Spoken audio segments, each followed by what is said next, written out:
উনি আমাকে বলে যে তুমি আমাকে একটা চুমু দাও। আমি কাউকে চুমু দিই না, আপনার সঙ্গে তোমার শুটিং চলছে না, আমি শুধু শুটিংয়েই হিরোদেরকে চুমা দিতে পারি, এর বাইরে না। অফিস স্ক্রিনে চুমু দেওয়ার চেষ্টা করেন অভিনেতা উপস্থাপক জয়। বিস্ফোরক মন্তব্য মিষ্টি জান্নাতের। ঢাকাই সিনেমার শীর্ষনায়ক শাকিব খান আবারও বিয়ে করতে যাচ্ছেন বলে সম্প্রতি গুঞ্জন চাউর হয়েছে। দাবি করা হয়েছে শাকিবের জন্য চিকিৎসক পাত্রী খুঁজছে তার পরিবার। ইতিমধ্যে একজনকে নাকি বেশ পছন্দও হয়েছে তাদের, তবে সেই পাত্রীর পরিচয় এখনও প্রকাশ্যে আসেনি জানিয়ে নানা জল্পনা তৈরি হয়েছে।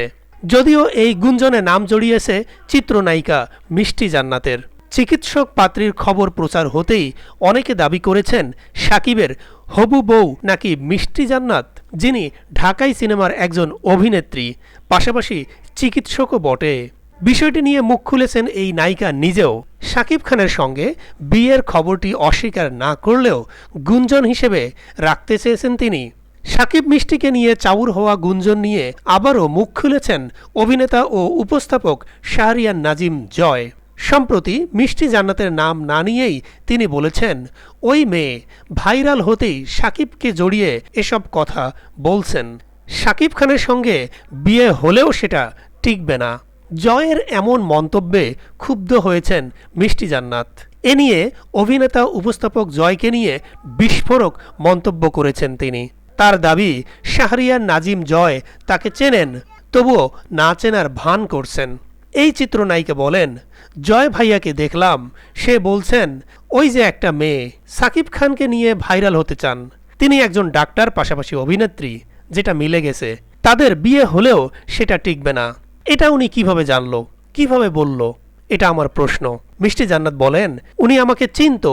গত পরশুদিন আমাকে টেক্সট করে বলছেন, মিষ্টি কোথায় আছো, চলো লং ড্রাইভে যাই। অথচ এমন একটা ভাব নিল যে সে আমাকে চিনেই না। অভিনেত্রীর দাবি, জয় তাকে প্রায়শই মেসেজ দেন, নিকেতনে আসলে একসঙ্গে বসে কফি খান, তবুও তাকে না চেনার ভান করছেন। মিষ্টি জান্নাত বলেন, সে বলল ওই যে একটা মেয়ে। এটা কেন বলবে? আমি কষ্ট পেয়েছি। যদি তিনি সিনিয়র না হতেন তাহলে তাকে ধরে থাপলাতাম। তার প্রোগ্রামে গেলেও এমন করে, অফিস স্ক্রিনে চুমু দেওয়ার চেষ্টা করে। আমার কাছে সেসবের ভিডিও আছে। সে অনেক নেগেটিভ কথাও বলে। প্রিয় দর্শক, দেশ বিদেশের মজার মজার খবর পাওয়ার জন্য আমাদের ফেসবুক পেজটি এখনই ফলো করে রাখুন। আপনি ইউটিউবে ভিডিও দেখে থাকলে অবশ্যই ইউটিউব চ্যানেলটি সাবস্ক্রাইব করে রাখুন। দেখা হচ্ছে পরবর্তী ভিডিওতে। ভালো থাকবেন।